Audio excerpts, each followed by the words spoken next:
చాలా high level of discourse నడుస్తుంది. అందువల్ల ముందస్తుగా తెలంగాణ జనవేదికకి, అలాగే సీనియర్ కాంగ్రెస్ నాయకులు పురుషోత్తమరావు గారికి, వారి అబ్బాయి రాము గారికి, తెలంగాణ జనవేదికను నడుపుతున్నటువంటి అందరి మిత్రులకు కూడా నేను ఒకసారి నన్ను పిలిచినందుకు మళ్ళీ మూడవసారి అంటే మధ్యలో ఒకసారి నేను labour law situation in India అనే సబ్జెక్ట్ మీద కూడా ఒకసారి మాట్లాడడం జరిగింది మధ్యలో. ఇది మూడవసారి. అయితే నేను యాక్చువల్‌గా ఈ మధ్య కాలంలో అంటే ఆహ్, ఒక చిన్న బ్రీఫ్ ఇంట్రడక్షన్ నా గురించి నేను ఇచ్చుకోవాలి. ఎందుకు నేను లోహియా గురించి మాట్లాడడానికి రెడీ అయ్యాను అంటే, నేను నా జీవితంలో తొలి రోజులు అంటే ఆహ్, గ్రాడ్యుయేషన్ నుంచి కొంతకాలం ఒక 7, 8 ఏళ్ల పాటు చాలా ఇంప్రెస్ అయ్యి చదివినటువంటి పొలిటికల్ థియరీ అంటే మార్క్సిజం. ఆనాటి ఆల్మోస్ట్ అందరు కుర్రాళ్ళలాగే నేను కూడా మార్క్సిజం పట్ల బాగా ఆకర్షితుడిని అయినవాడిని. అయితే ఎప్పుడో బిట్వీన్ 85-89 మధ్యలో నాలో కొన్ని అనుమానాలు, కొన్ని సమస్యలు, కొన్ని ప్రశ్నలకి జవాబులు వెతుక్కోవడం ప్రారంభమైంది. ఆ ప్రాసెస్‌లో కొన్ని ప్రపోజిషన్స్ మార్క్సిజంలో ఉండే ప్రపోజిషన్స్ ఇది సాధ్యమేనా? ఇది ఇది ఈజ్ ఇట్ పాసిబుల్? అసలు నిజంగా ఇలా జరిగిందా? నిజంగా సర్ప్లస్ వాల్యూ ఇలా క్యాపిటలిస్ట్ వైపు కేవలం ఒక వర్కర్ యొక్క లేబర్ టైమ్ ఎక్స్‌ప్లాయిటేషన్ వల్ల అక్యుములేట్ అవుతుందా? అసలు క్యాపిటలిస్ట్ కంట్రీస్‌లో అక్యుములేటెడ్ సర్ప్లస్‌లో ఏది ఎంత పాత్ర? అంటే అనే కొన్ని సమస్యలు నాకు చాలా తీవ్రంగా అంటే వాల్యూ థియరీ ముఖ్యంగా నన్ను చాలా ప్రశ్నలకు గురి చేసింది ఆ సమయంలో. అలాంటి సమయంలో ఒకానొక మిత్రుడు నాకి "నువ్వు ఒక్కసారి 'రామ్ మనోహర్ లోహియాని' చదవకూడదా?" అన్నాడు. అయితే అప్పటికి 1985, 86 నుంచి ఆ 90s మధ్యలో ఈవెన్ మొన్నటి దాకా కూడా 2010 దాకా కూడా 'రామ్ మనోహర్ లోహియా' గారి పుస్తకాలని ఒక్కసారిగా ఒక్క చోటగా సంపాదించడం అనేది చాలా కష్టంగా ఉండేది. కోటిలో బద్రి విశాల్ పిట్టి గారి ఒక ఆర్గనైజేషన్‌లో కొన్ని వాల్యూమ్స్ ఆఫ్ ఆహ్, లోహియా లిటరేచర్ దొరికేది. ముఖ్యంగా మార్క్స్ గాంధీ సోషలిజం ఒకటి దొరికేది. క్యాస్ట్ సిస్టమ్ ఒకటి దొరికేది. ద వీల్ ఆఫ్ హిస్టరీ ఒకటి దొరికేది. ఈ మూడే మెజారిటీగా దొరికేవి. చిన్న చిన్న బుక్లెట్స్‌గా దొరికేవి. అయినా సరే ఆ పుస్తకాలు తీసుకొని చదివినప్పుడు నేను చాలా అంటే ఒక రకమైనటువంటి కంప్లీట్ ట్రాన్స్‌ఫర్మేషన్ పొందుతున్నాను ఆ టైంలో. అయితే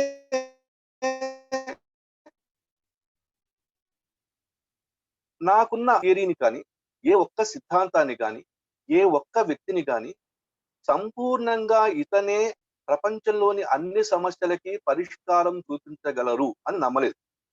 నా సమస్య అది. అంటే అలా నమ్మలేకపోయాను. ఆ ప్రాసెస్‌లో నేను ఇంకా రకరకాల సబ్జెక్ట్ చదవాల్సొచ్చింది. ఇంక్లూడింగ్ ఆహ్, లేట్ 90స్‌లో వచ్చినటువంటి ఆ గ్లోబలైజేషన్, అలాగే లీగల్ థియరీ ఇవన్నీ చదువుతున్న కాలంలో 2015లో ఫర్ ది ఫస్ట్ టైమ్ నేను గాంధీని చదవడానికి నన్ను ప్రాంప్ట్ చేసినటువంటి ఒక రచయిత కెనడాలో హిస్టరీ ప్రొఫెసర్‌గా ఉన్నటువంటి లేదా రిటైర్ అయిపోయి చాలా కాలం అయిపోయింది ఆయన. ఆంటోనీ జే పెరల్ అని. ఆయన గాంధీ గురించి 4 పుస్తకాలు రాస్తూ అందులో ఒక పుస్తకంలో ఒక సజెషన్ ఇచ్చారాయన. దాదాపు 100,00,00,000 జనాభా ఉన్న దేశం. 4, 5 వేల ఏళ్ల పైబడి ఒక సంస్కృతి, విలువలు ఉన్నటువంటి దేశం.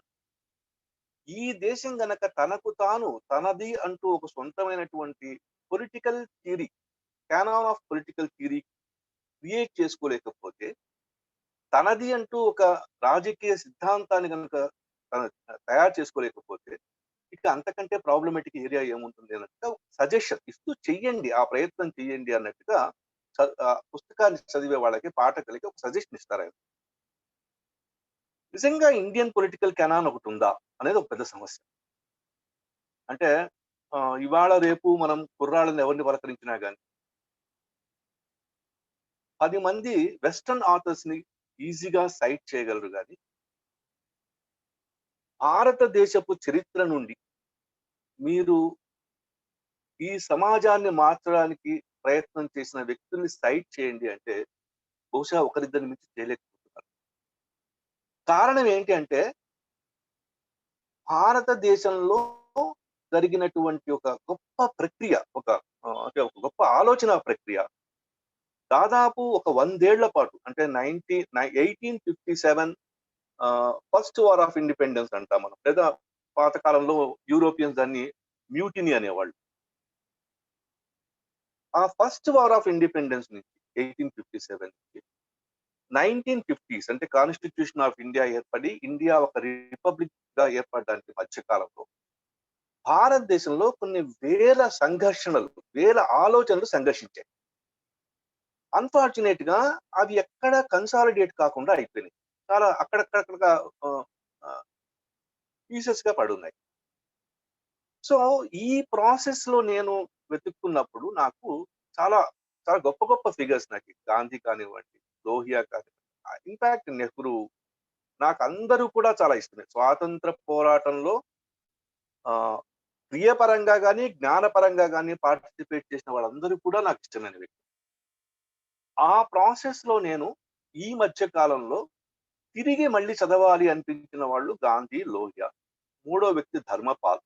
ఇంకా ఇలా ఉన్నారు. వాళ్ళు యాడ్ అవుతున్నారు. ఏదో ఒక రోజున నేను మీకు ధర్మపాల్ గురించి కూడా మాట్లాడేటువంటి అవకాశం దొరికితే ఖచ్చితంగా ఈ సభలో మాట్లాడతాను. అయితే ఎందుకు ఇంతగా ఇవన్నీ చెప్పాల్సి వస్తుందంటే, ఒక చక్కని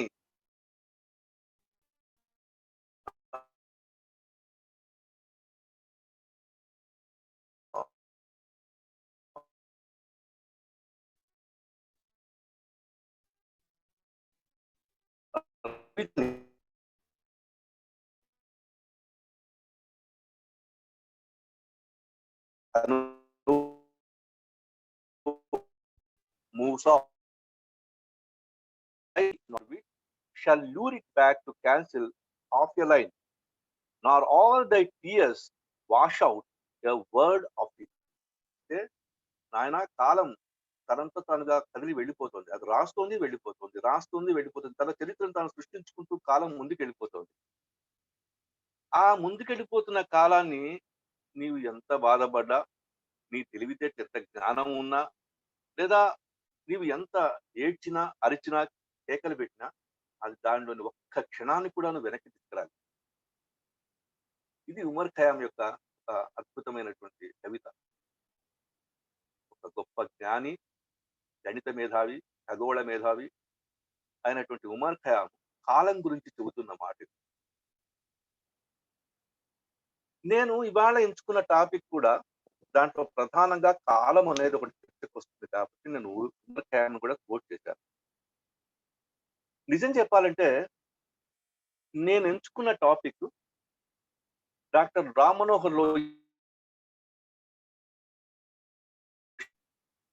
అంటే ప్రశ్న ఎక్కడొస్తుంది అంటే, ఈ ఇండియన్ సోషలిజం ఏంటి? అంటే సోషలిజం అనేది Indian socialism, Japanese socialism, American socialism, China socialism ఇట్లా ఉంటుందా? అనే ప్రశ్న ఒకటి ఖచ్చితంగా ఉంది. అయితే ఉంటుంది అని నమ్మే వాళ్ళలో నేనొకడిని. నాలాగే అంటే లోహియా గారి ద్వారా తెలుసుకున్న మాటల ద్వారానే నేను చెప్తున్నాను ఈ మాట. ఉంటుంది అని నమ్మే వాళ్ళలో నేనొకడిని. అయితే ఎలా ఉంటుంది? ఒకవేళ ఇండియన్ సోషలిజం అంటూ ఉంటే అది ఎలా ఉంటుంది? దానికి డాక్టర్ రామ్ మనోహర్ లోహియా గారి కాంట్రిబ్యూషన్ ఏమిటి? ఆ కాన్సెప్ట్‌కి కానివ్వండి, ఆ ప్రాసెస్‌కి కానివ్వండి. అంటే డాక్టర్ రామ్ మనోహర్ లోహియా బేసిక్‌గా ఇంతకు ముందే ఇంట్రొడ్యూస్ చేస్తున్నప్పుడు చెప్పినట్టుగా ఆయన 1929, 31 మధ్యలో జర్మనీలోని హంబోల్ట్ యూనివర్సిటీలో ఎకనామిక్స్ డిపార్ట్‌మెంట్ నుంచి సాల్ట్ లాస్ సాల్ట్ సత్యాగ్రహ అనే సబ్జెక్ట్ మీద రీసెర్చ్ చేశారు. పీహెచ్‌డీ సబ్మిట్ చేశారు. నిజానికి సాల్ట్ సత్యాగ్రహ 1930లో భారతదేశంలో గాంధీ గారి ఆధ్వర్యంలో జరిగింది. సాల్ట్ సత్యాగ్రహ యొక్క గొప్పతనం కానివ్వండి, ప్రత్యేకత కానివ్వండి ఏంటంటే, సబ్సిక్వెంట్‌గా ఒక 5, 6 ఏళ్ల తరువాత చైనాలో మావో చేసినటువంటి లాంగ్ మార్చ్‌కి ఈ సాల్ట్ సత్యాగ్రహ నాడు గాంధీ చేసిన 260 కిలోమీటర్ల యాత్రే ప్రేరణ అని చాలా మంది చెబుతారు. దీన్ని మావో కూడా చెప్పినట్టుగా చాలా మంది కోట్ చేస్తారు. అంటే ఆ ఉప్పు సత్యాగ్రహంలో గాంధీ గారు చేసినటువంటి ఆ సుదీర్ఘమైనటువంటి మార్చ్ ఏదైతే ఉందో, కొన్ని వేల మంది వర్కర్స్ అలా దారిలో అతను వెళ్తూ ఉంటే ఆ ఊళ్ళ నుంచి మళ్ళీ కొంతమంది కార్యకర్తలు జాయిన్ అవుతుంటారు. అలా ప్రపంచ వ్యాప్తంగా మొత్తం అది సంచలనాన్ని క్రియేట్ చేసింది. అంతమంది హ్యూమన్ వాలంటీర్స్ ఒక ఒక విషయం మీద మార్చ్ పాస్ట్ చేస్తూ అలా 260, 70 కిలోమీటర్లు ముందుకెళ్ళడం అనేది ప్రపంచ చరిత్రలో ఒక గొప్ప అద్భుతమైన అధ్యాయం. అది కాకుండా అది చాలా కరెంట్ టాపిక్ అప్పటికి. అసలు ముందు చెప్పాలంటే ఆ రోజున ఆ రిపోర్ట్స్ కనుక అమెరికన్ ప్రెస్‌లో కానివ్వండి, ఇంగ్లాండ్ ప్రెస్‌లో కానివ్వండి చూస్తే అందరూ ప్రపంచవ్యాప్తంగా అందరూ ఒప్పుకుంది, మేధావులంతా కూడా ఏంటంటే 1930 సాల్ట్ సత్యాగ్రహ తర్వాత భారతదేశానికి స్వాతంత్రం రావడం అనేది ఇగ నిర్ణయం అయిపోయింది. ఖచ్చితంగా అయిపోయింది. ఇంక దానికేమి అనుమానం లేదు. కేవలం అది ఎలా రావాలి? ఏ షేప్‌లో రావాలి? ఆ కాన్స్టిట్యూషన్ ఎలా చేసుకోవాలి? ఎవరు చేస్తారు? ఇవి సమస్యలు మినహాయిస్తే అసలు భారతదేశానికి స్వాతంత్రం ఇవ్వాలా? వద్దా? అన్న సమస్య లేదు. సో, అంత కరెంట్ టాపిక్ మీద డాక్టర్ రామ్ మనోహర్ లోహియా గారు జర్మనీలో హంబోల్ట్ యూనివర్సిటీలో తన పీహెచ్‌డీ కంప్లీట్. అయితే ఇక్కడ మనం జర్మనీ, హంబోల్ట్ యూనివర్సిటీ గురించి మాట్లాడుకునేటప్పుడు అసలు జర్మనీ యొక్క పరిస్థితి ఏమిటి ఆ రోజు? దాదాపు అంతకు ముందుగా ఒక 150 ఏళ్ల నుంచి ప్రపంచ తాత్విక శాస్త్రానికి, తత్వశాస్త్రానికి గొప్ప లీడర్ ఎవరు అంటే జర్మనీ. అంటే ఇమ్మాన్యుయల్ కాంట్ మొదలుకొని హెగెల్, మార్క్స్, నీషే, షోపెనార్, ఇలా మీకు ఒక పేరు కాదు. ఇంకా చెప్పాలంటే ఆహ్, సైకో అనాలిసిస్ లాంటి ఆహ్, ఆహ్, సిద్ధాంతం రావడానికి ఫ్రాయిడ్, ఇలా అసలు ప్రపంచాన్ని మొత్తాన్ని తత్వశాస్త్ర పరంగా శాసిస్తున్నటువంటి దేశం ఏదైనా ఉంది అంటే అది జర్మనీ. ఆ జర్మనీ యొక్క తత్వశాస్త్రపు పురోగతి ఒక హైయెస్ట్ స్టేజ్‌కి చేరింది అంటే అది ఖచ్చితంగా మార్క్స్ ద్వారా. సో, ఆహ్, ఆ జర్మనీ తత్వశాస్త్రంతో జర్మనీలో చదువుకున్న ఒక విద్యార్థిగా ఖచ్చితంగా ఆయనకి అపారమైనటువంటి టచ్ ఉండిండాలి. ఫస్ట్ రామ్ మనోహర్ లోహియా గారికి ఆ జర్మనీ తత్వశాస్త్రంతో అపారమైనటువంటి జ్ఞానం ఉండిండాలనేది నా ప్రధానమైన భూమిక. అయితే జర్మనీ తత్వశాస్త్రంలో అది సాధించినటువంటి అతి గొప్ప విలువ అంటే ఆహ్, కాంట్ కేటగరీస్ అంటాం మనం. కాంట్ కేటగరీస్ పక్కన పెడితే అతి గొప్ప అంశం ఏమిటి జర్మనీ కాంట్రిబ్యూషన్ అంటే హెగెల్ యొక్క డైలెక్టిక్స్. హెగెల్ యొక్క డైలెక్టిక్స్, హెగెల్ దాన్ని ఒక స్పిరిట్ లేదా ఐడియా లేదా రీజన్ అనే దాని పరంగా దాన్ని తీసుకుంటే, మార్క్స్ దాన్ని అపెండింగ్ అంటాం. అంటే యూపీఈఎన్‌డిఐఎన్ అపెండింగ్ అంటే తలకిందులుగా కొట్టేయడం. తీసేసేసి దాన్ని materialistic and historical dialectics. Historical and materialistic dialectics. గతితార్కిక భౌతికవాదంగా మార్క్స్. ఏది ఏమైనా అంటే హెగెల్ యొక్క స్పిరిచువల్ డైలెక్టిక్స్ అయినా సరే, మార్క్స్ యొక్క మెటీరియలిస్టిక్ డైలెక్టిక్స్ అయినా సరే, వీటి మధ్య ఉండేటువంటి ఆ విషయం ఏమిటంటే dialectical movement of history. Dialectical movement of హిస్టరీలో ఉండేటువంటి ప్రధానమైన అంశం అది ఒక రకమైనటువంటి ప్రపోజిషన్. అంటే ఏమిటంటే ప్రతి సిట్యుయేషన్‌లో ఒక థీసిస్ లాంటిదైతే, ఆ సిట్యుయేషన్‌లోంచే దానికి ఒక యాంటీ థీసిస్ క్రియేట్ అవుతుంది. ఈ థీసిస్, యాంటీ థీసిస్ యొక్క సంఘర్షణలో మీకు ఒక సింథసిస్ క్రియేట్ అవుతుంది. ఈ సింథసిస్ అనేది అంతకు ముందున్నటువంటి థీసిస్, యాంటీ థీసిస్‌ల యొక్క రెండిట్లో ఉండేటువంటి మంచి అంశాలని రిటైన్ చేసుకుంటూ, అంతకు ముందున్నటువంటి స్టేటస్ కంటే హైయర్ స్టేటస్‌కి వెళ్తుంది. ఇది డైలెక్టిక్స్‌లో ఉండేటువంటి ఒక ఇంపార్టెంట్ ప్రపోజిషన్. ఆ యాంగిల్‌లో నుంచి చరిత్రను అనలైజ్ చేస్తూ మార్క్స్ గారు చరిత్ర అనేది దాని యొక్క డైలెక్టికల్, హిస్టారికల్ అండ్ మెటీరియలిస్టిక్ మూవ్‌మెంట్‌లో దాన్ని గనుక చూస్తే, అది ఒక అబారిజినల్ కమ్యూనిజం నుంచి, slavery, serfdom, feudalism, then it went into capitalism. And ప్రతి స్టేజ్‌లోనూ ఆ సిస్టమ్‌లో ఉండేటువంటి ప్రొడక్షన్ ఫోర్సెస్‌కి ఆ ఆ సిస్టమ్‌లో ఉండేటువంటి కంట్రోల్ ఓవర్ ప్రొడక్షన్ ఫోర్సెస్‌కి మధ్య ఒక ఘర్షణ నడుస్తుంది. అంటే ప్రొడక్టివ్ ఫోర్సెస్ ఏమో అడ్వాన్స్ అవుతూ ఉంటాయి. కంట్రోల్ ఓవర్ ప్రొడక్షన్ ఫోర్సెస్ ఏమో వాటిని కన్‌స్ట్రెయిన్ చేస్తూ ఉంటాయి. ఆపేస్తూ ఉంటాయి. లేదా మోనోపొలీ కోసం ప్రయత్నం చేస్తాయి. సార్ ఒక్క నిమిషం అండి. నాకెవరో ఒకరు బెల్ కొడుతున్నారు. మీరేమనుకోకండి. ప్లీజ్ కైండ్లీ ఒక్క నిమిషం. Okay sir. ఓకే. ఓకే.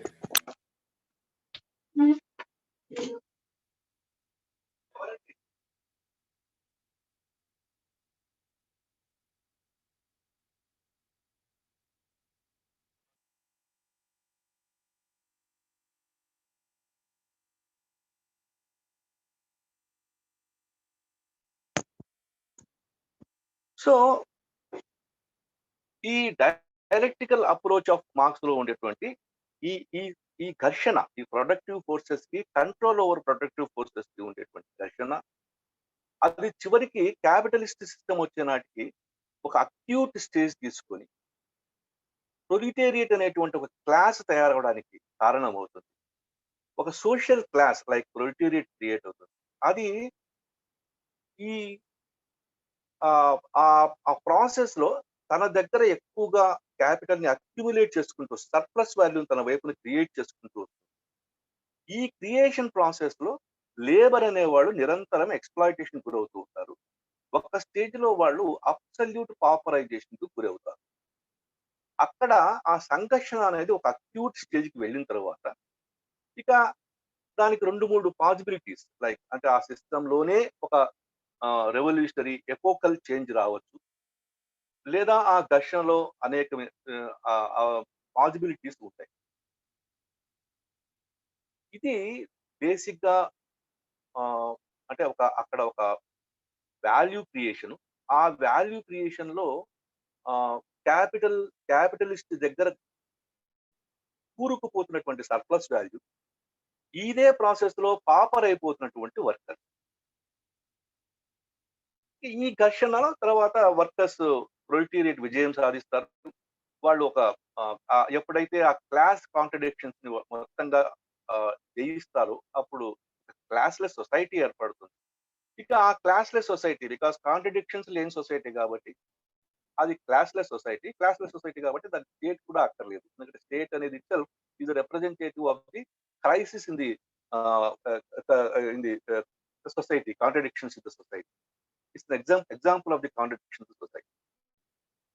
అయితే ఇక్కడి నుంచి ఇక లోహియా నా మైండ్‌లో మొట్టమొదటిసారిగా ఇండియాకి వచ్చిన తర్వాత ఆయన మొదటి ఎస్సే దాని పేరు 'గాంధీ మార్క్స్ సోషలిజం' లేదా 'ఎకనామిక్స్ ఆఫ్టర్ మార్క్స్' అంటారు. 'ఎకనామిక్స్ ఆఫ్టర్ మార్క్స్' అనేది లోహియా యొక్క మోస్ట్ ఇంపార్టెంట్ కాంట్రిబ్యూషన్ థియరిటికల్‌గా. అంటే అసలు మార్క్స్ తర్వాత ఎకనామిక్స్ ఏమైంది? అప్పుడు లోహియా ఒక ప్రపోజిషన్ తీసుకొస్తాడు. ఏమిటంటే ఆయన బిగినింగ్ ఆ ప్రపోజిషన్‌ల యొక్క మొదటి వాక్యాలు ఏమిటంటే, నిజమే అక్యూట్‌గా కాంట్రడిక్షన్స్ డెవలప్ అవ్వాలి. దాంట్లో ప్రొలిటేరియట్ చాలా హై లెవెల్ ఆఫ్ పాపరైజేషన్‌కి గురి కావాలి. క్యాపిటలిస్ట్ దగ్గర గ్రేట్ అక్యుములేషన్ జరగాలి. సర్ప్లస్ వాల్యూ జరగాలి. కానీ అన్‌ఫార్చునేట్‌గా 19 ఆహ్, 19థ్ సెంచరీ ఎండింగ్ నుంచి 20థ్ సెంచరీ బిగినింగ్స్ దాకా ఏ దేశాలలో మార్క్స్ అయితే ప్రధానంగా ఇక్కడ ఈ క్యాపిటలిస్ట్ సమాజం బలంగా ఏర్పడిపోయింది. ఇక్కడ ప్రొలిటేరియట్ యొక్క పాపరైజేషన్ జరుగుతుంది. ఇక్కడ ప్రొలిటేరియట్ ఒక రెవల్యూషనరీ క్లాస్‌గా తయారవుతారు. ఇక్కడ ఈ క్యాపిటలిస్ట్ సమాజాన్ని ఓడిస్తారు. ఇక్కడ సోషలిస్ట్ సమాజాన్ని ఎస్టాబ్లిష్ చేస్తారు అనుకున్నారు. అంటే ఏంటంటే మొదటి ప్రయారిటీ మార్క్స్ యొక్క ఐడియాలో జర్మనీ, రెండవ ప్రయారిటీ ఇంగ్లాండ్, మూడవ ప్రయారిటీ అమెరికా, ఇంకా మిగతా యూరోప్ లోని భాగాలు. కానీ అక్కడ ఆ పర్టిక్యులర్ ఫినామినా జరగలే. ఆగిపోయింది ఒక చోట. అది ఎక్కడ జరిగింది?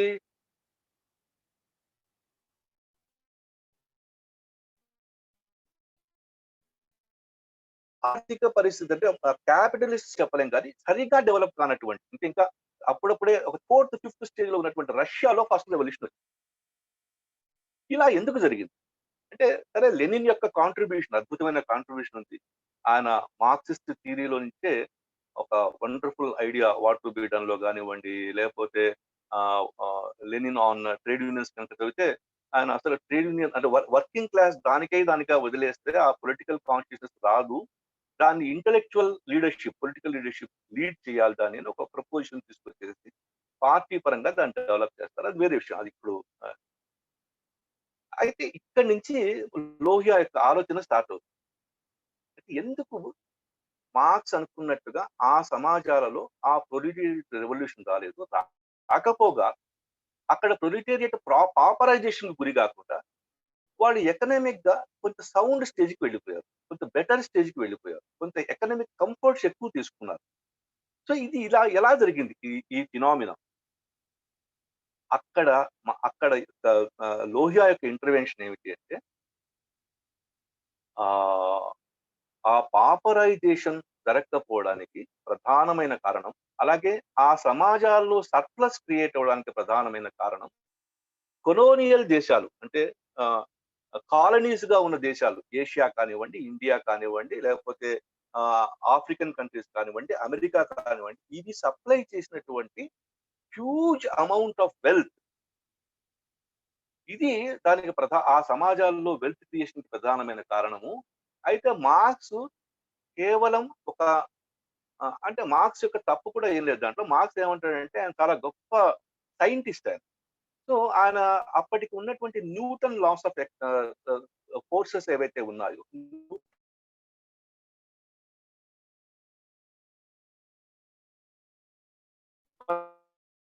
మనకు ఒక 2, 3 ప్రపోజల్స్ ఉంటుంది ప్రధానంగా. ఆహ్, ఆహ్, సార్ మీ అంటే వాయిస్ కొంచెం కట్ అవుతుంది సార్. హలో సార్, సార్ మీ వాయిస్ కట్ అవుతుంది sir. Hello hello loss hello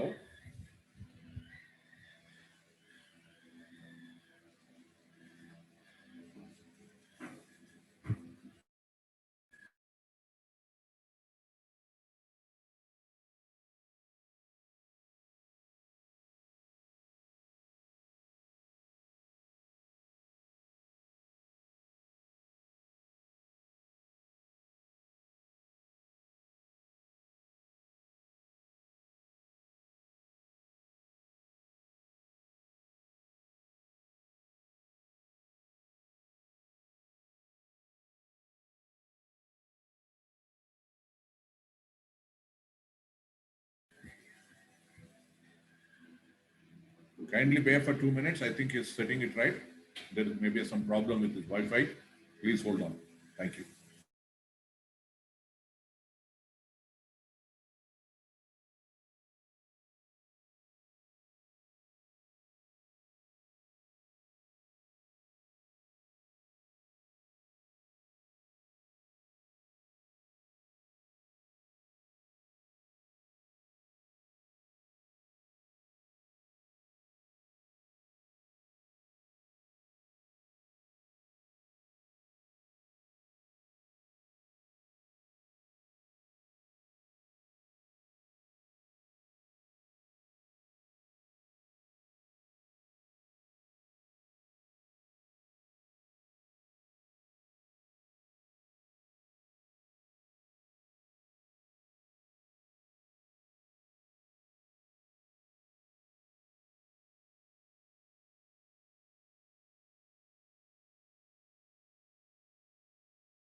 unmute చేసుకోండి సార్, ప్లీజ్ అన్మ్యూట్ చేశారు చేశానండి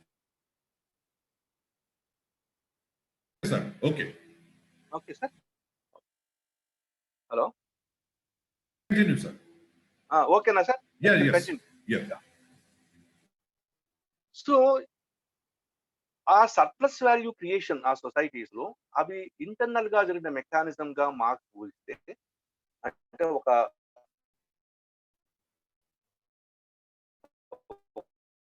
capitalist, other side workers,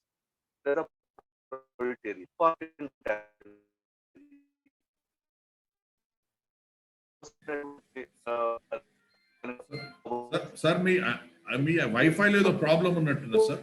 hello hello hello hello hello hello hello sir. there is a problem in your Wi-Fi, sir, probably. Sir చెప్పండి. మీ wifi లో ఏదో problem ఉన్నది sir. ఒక్క నిమిషం సార్, నేను చూసేస్తాను. Okay sir.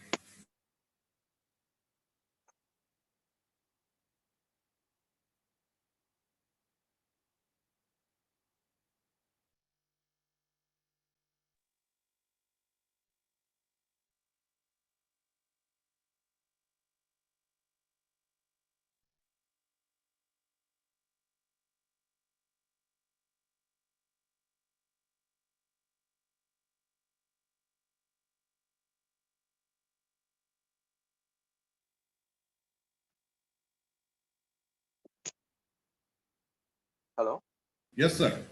ఇప్పుడు బాగానే ఉందా సార్? బాగానే ఉంది సార్. అయితే ఇక్కడి నుంచి ఇక ఈ సర్ప్లస్ వాల్యూని అనలైజ్ చేయడం అనేది లోహియా యొక్క ప్రధానమైనటువంటి theoretical contribution towards understanding Indian socialism.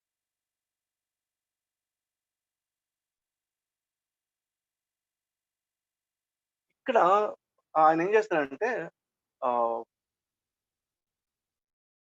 pattern which is available for the Union countries in the form of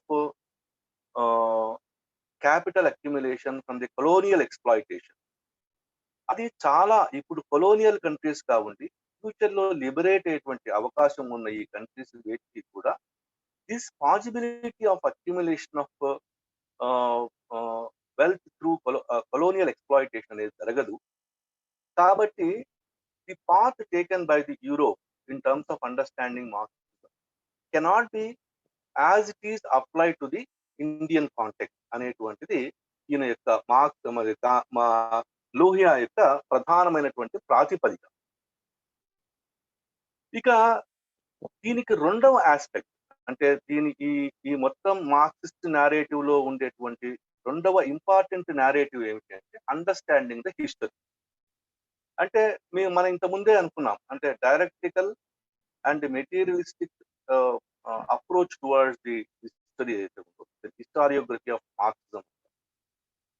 ఆ హిస్టారియోగ్రఫీ ఆఫ్ మార్క్సిజం ఏదైతే ఉందో అది it relies upon a kind of sequential movement of, అంటే from a particular aboriginal communism to slavery to serfdom to feudalism to capitalism to communism. It's linear growth, ఒక line ప్రకారం వెళ్తున్నట్టు. అయితే ఈ వెస్ట్ యొక్క లీనియర్ గ్రోత్, డైరెక్టిక్ లో ఉన్న linear growth ని ఒక్క వెస్ట్ లోనే కాదు, వెస్ట్ లో కూడా కొంతమంది అపోజ్ చేశారు. ఫర్ ఎగ్జాంపుల్ ఆర్నాల్డ్ టాయిన్బీ ఒకతను, అలాగే స్టాండ్లర్ ఒకతను. వీళ్ళిద్దరు కూడా దాన్ని అపోజ్ చేస్తూ సైక్లికల్ మూవ్మెంట్స్ ఆఫ్ హిస్టరీ గురించి యాంటిసిపేట్ చేశారు. అయితే ఒకళ్ళేమో in terms of biological cycles, స్టాండ్లర్ ఏమో బయోలాజికల్ సైకిల్స్ పరంగా చరిత్ర మూవ్మెంట్ ని అనలైజ్ చేస్తే, అంటే ఒక 1000 years ఆఫ్ హిస్టరీ కనుక తీసుకుంటే అందులో ఒక సమాజము బాల్యము, యవ్వనము, వృద్ధాప్యము, చివరికి మళ్ళీ పతనము, ఈ 4 స్టేజ్లు తిరుగుతూ ఉంటుందని స్టాండ్లర్ ఊహిస్తే, టాయిన్బీ ఏమో అట్ట కాదు, ఇది civilisations as a whole will be under going this kind of process అని ఆయన అంటారు.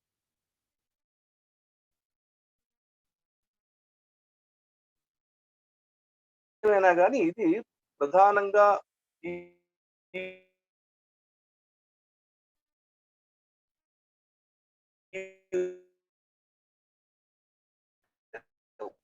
ఇన్ఎక్సోరబుల్, దాన్ని ఏమంటారంటే మార్క్స్ కూడా అదే అంటారు.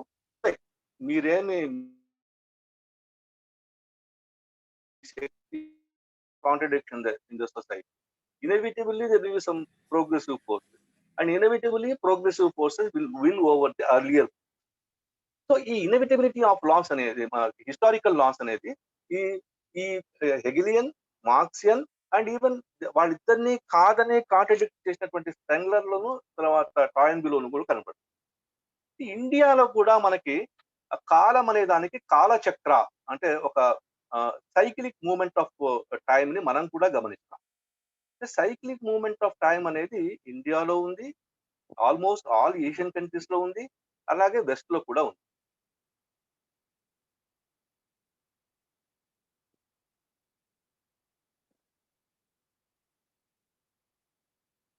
అయితే ఈ ఈ కాలం అనేది ఇలా సైక్లిక్ గా మూవ్ అవుతుంది అనేటువంటి కాన్సెప్ట్ ని కూడా లోహియా తీసుకుంటారు. కానీ దాన్ని ఆయన ఏం చేస్తారంటే ద వీల్ ఆఫ్ హిస్టరీ అని, ఆయన యొక్క second major theoretical contribution towards understanding Indian socialism is wheel of history.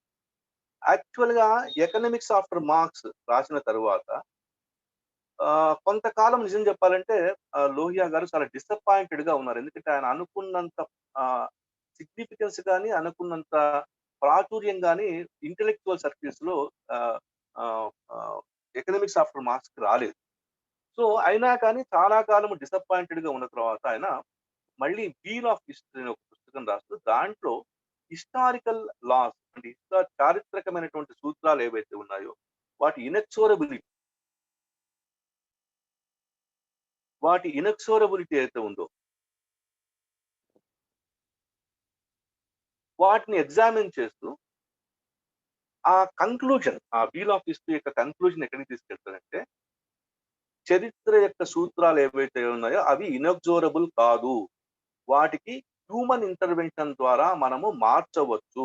అంటే మార్క్స్ కూడా చరిత్ర గతిని మార్చడానికి హ్యూమన్ ఇంటర్వెన్షన్ అవసరము అనే దాన్ని గుర్తిస్తారు. కానీ దాన్ని మరింత ఎక్కువగా గుర్తించి దాన్ని కాంక్రిటైజ్ చేయడానికి థియరిటికల్ గా ప్రయత్నం చేసిన వ్యక్తి రామన్ ఒకరు. ఎందుకంటే మార్క్స్ అంతటి అనాలిసిస్ లో కూడా ఇనెక్సోరబిలిటీ ఆఫ్ లాస్ మాత్రం ఇంకా ఒక ఎలిమెంట్ గా మిగిలే ఉంటుంది. దాన్ని యాక్చువల్ గా మార్చిన వ్యక్తి లెనిన్. ఆ ఇనెక్సోరబిలిటీ ఆఫ్ లాస్ ని, హిస్టారికల్ లాస్ ని మార్చి అది ఇనెక్సోరబుల్ ఏం కాదు, హ్యూమన్ ఇంటర్వెన్షన్ ద్వారా దాన్ని మార్చచ్చు అనేటువంటి ప్రాతిపదికను తీసుకునే వ్యక్తి లెనిన్. సో లెనిన్ దాన్ని ఎట్లా అయితే హ్యూమన్ ఇంటర్వెన్షన్ సాధ్యమో అన్నారో అట్లాగే లోహియా కూడా దాన్ని హ్యూమన్ ఇంటర్వెన్షన్ ద్వారా ఈ చరిత్ర గతిని మార్చవచ్చు అని ఒక అద్భుతమైనటువంటి స్టేట్మెంట్ ఇస్తూ రెండవ ప్రతిపాదిక చేస్తారు.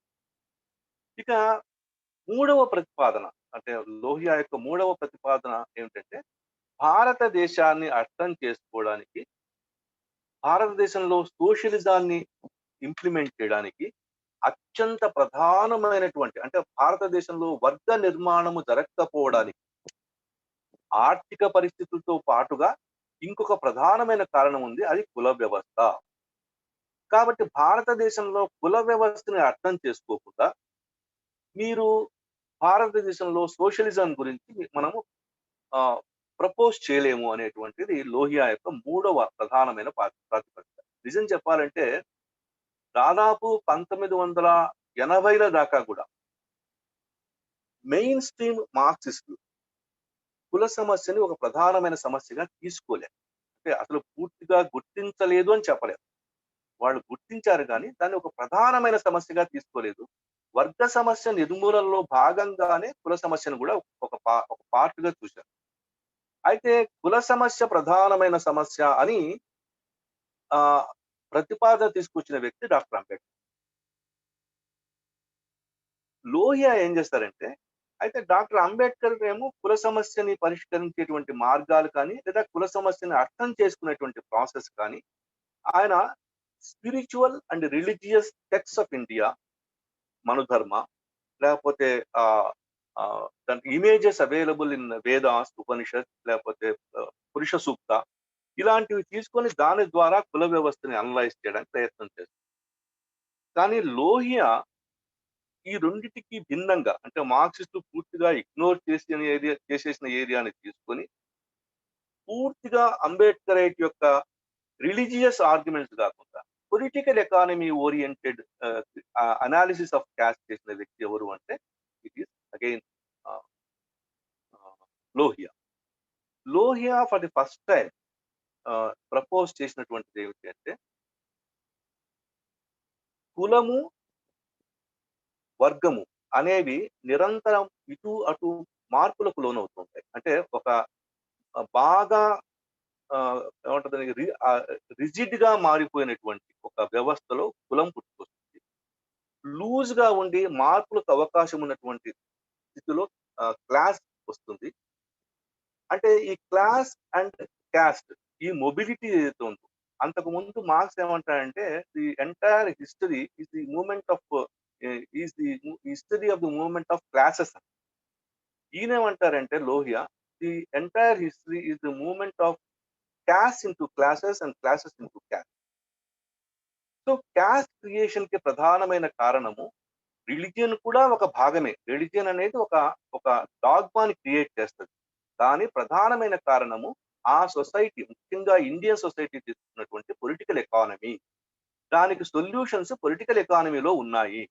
యాక్చువల్ గా ఈ పొలిటికల్ ఎకానమీ పరంగా క్యాస్ట్ ను అనలైజ్ చేయవలసినటువంటి బాధ్యత లేదా ఆ అవకాశం ఎక్కువగా మార్క్సిస్ట్ ట్రెడిషన్ కు ఉండేది. ఎందుకంటే పొలిటికల్ ఎకానమీ అనేది మార్క్సిస్ట్ యొక్క ప్రధానమైనటువంటి వాళ్ళ ప్రాతిపదిక. కానీ ఇండియాలో కులం యొక్క అర్థం చేసుకునే ప్రాసెస్ కానీ అదంతా కూడా ఎక్కువగా రిలీజియస్ టెక్స్ట్ మీద ఆధారపడి దాన్ని ఒక మనువాదగాను లేకపోతే యాంటీ బ్రాహ్మణవాదగాను తీసుకోవడం వల్ల అంటే లోహియా కూడా యాంటీ బ్రాహ్మణవాదాన్ని తీసుకుంటారు. కానీ ఆ తీసుకునే ప్రాసెస్ లో ఆయన ప్రత్యేకంగా ఒక వ్యక్తిని కానీ ఒక గ్రూప్ కానీ దీనికి రెస్పాన్సిబుల్ కాకుండా అది భారతదేశపు ఆర్థిక వ్యవస్థ తీసుకున్నటువంటి ఒక పద్ధతి. దాంట్లో ప్రధానంగా ఆయన సూత్రీకరణలో ఏంటంటే ప్రతి సమాజము ఒక ప్రత్యేకమైన స్కిల్ మీద మాక్సిమం ఎఫిషియన్సీకి వెళ్తూ ఉంటుంది.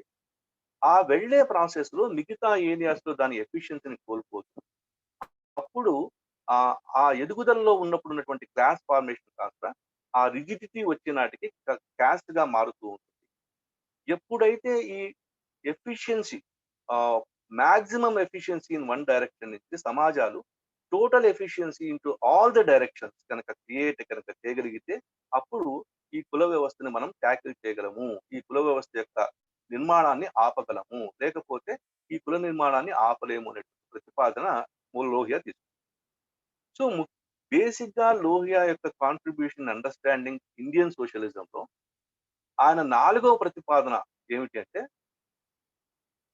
మిగతా వెస్టర్న్ కంట్రీస్ లో మార్క్సిస్ట్ పాయింట్ ఆఫ్ వ్యూలో చెందినటువంటి క్లాస్లెస్ సొసైటీని క్రియేట్ చేయడం అనేది ఒక అల్టిమేట్ ఎయిమ్ అయితే ముందు ఉన్న సమాజాల్లో అత్యంత అధికంగా ఆదాయం ఉన్న వ్యక్తికి అత్యంత తక్కువ ఉన్న ఆదాయం ఉన్న వ్యక్తికి మధ్య గ్యాప్ అంటే 1:10 1:20 ఇంతకు మించి ఉండడానికి లేదు.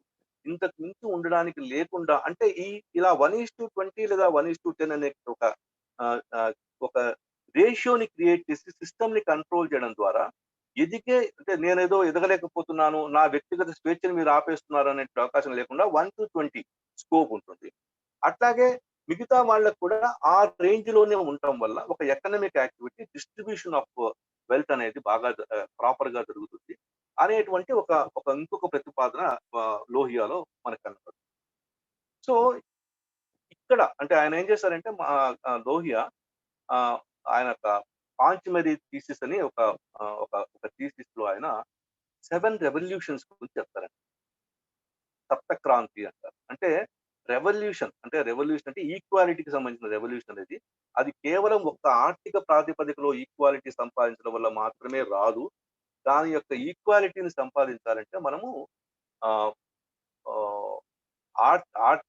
ఆర్థిక సమానత్వం విత్ ఇన్ ద సొసైటీ, ఆర్థిక సమానత్వము బిట్వీన్ ద సొసైటీస్ అంటే between developing nation and developed nation మధ్య ఉండేటువంటి ఆర్థిక అసమానత, అలాగే సౌత్ నార్త్, అలాగే జెండర్ అంటే women and man and women మధ్య ఉండే ఇన్ఈక్వాలిటీ, ఇలా అనేక 7 రకాల ఇనీక్వాలిటీస్ ని ట్యాకిల్ చేయడం వల్ల మాత్రమే మనము ఆ రీజనబుల్‌నెస్ ఆఫ్ సోషలిజాన్ని సంపాదించగలమే గానీ, కేవలం ఆర్థిక పరమైనటువంటి సమానత్వానికి సంబంధించిన వాళ్ళు మాత్రమే మనం సోషలిస్ట్ ప్యాటర్న్ ఆఫ్ సొసైటీని క్రియేట్ చేయలేము అనేటువంటిది ఆయన యొక్క ఇంకొక ప్రతిపాదన.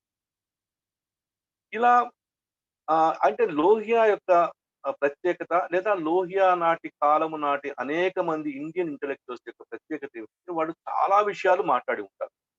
అంటే వాళ్ళకొక ఆనాటి కాలంలో ఉండేటువంటి ప్రధానమైన వ్యక్తులు గాంధీ కానివ్వండి, లోహియా కానివ్వండి, నెహ్రూ కానివ్వండి, లేకపోతే ఈవెన్ దీన్ దయాళ్ కానివ్వండి, లేకపోతే ఈవెన్ మన వీర్ సావర్కర్ కానివ్వండి, అంబేద్కర్ కానివ్వండి.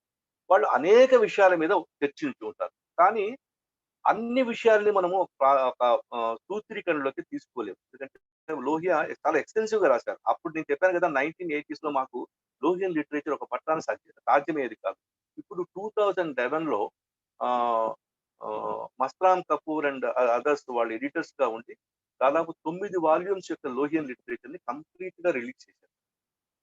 కాబట్టి ఇవాళ లోహియన్ లిటరేచర్ అనేది చాలా వైడ్‌గా చాలా ఈజీగా యాక్సెసిబుల్‌గా ఉంది. లోహియా టుడే అనే దాంట్లో కొట్టినా గాని, అనే ఒక వెబ్‌సైట్‌లో కొట్టినా గాని, లేదా మీకు మస్రాన్ కపూర్ వాళ్ళ యొక్క ఐ థింక్ అలంకార్ పబ్లికేషన్స్ కాదు. అనామిక పబ్లికేషన్స్ అనేవాళ్ళు 9 వాల్యూమ్స్ లోహియన్ లిటరేచర్ వేశారు. అవన్నీ కూడా ఇవాళ అవైలబుల్‌గా ఉన్నాయి. అయితే ఇక్కడ నేను ప్రస్తుతానికి కాసేపు నన్ను నేను ఆపుకుంటాను. ఎందుకంటే నా ప్రధానమైన విషయం ఏందంటే, నేను ఒక్కసారిగా నేనే కాదు ఎవరు కూడా లోహియా యొక్క విస్తృతమైన ఆలోచనా పరిధిని, ఆలోచన స్రవంతిని ఒక లెక్చర్‌లో నేను కూడా తీసుకురాలేను. ఆయన చాలా విభిన్నమైనటువంటి ఒరిజినల్ థింకర్ భారతదేశం. అంటే భారతదేశం యొక్క ఒరిజినల్ థింకర్స్‌గా ఒక 10 మందిని గనక లెక్కేస్తే, నా ఉద్దేశంలో లోహియా స్టాండ్స్ యాస్ ఏదో second or third in that process. So, అలా ఒక గొప్ప వ్యక్తి యొక్క 9 వాల్యూమ్స్ లిటరేచర్‌ని నేను కూడా ఒక లెక్చర్‌లో సాధారణంగా తీసుకురాలేను సార్.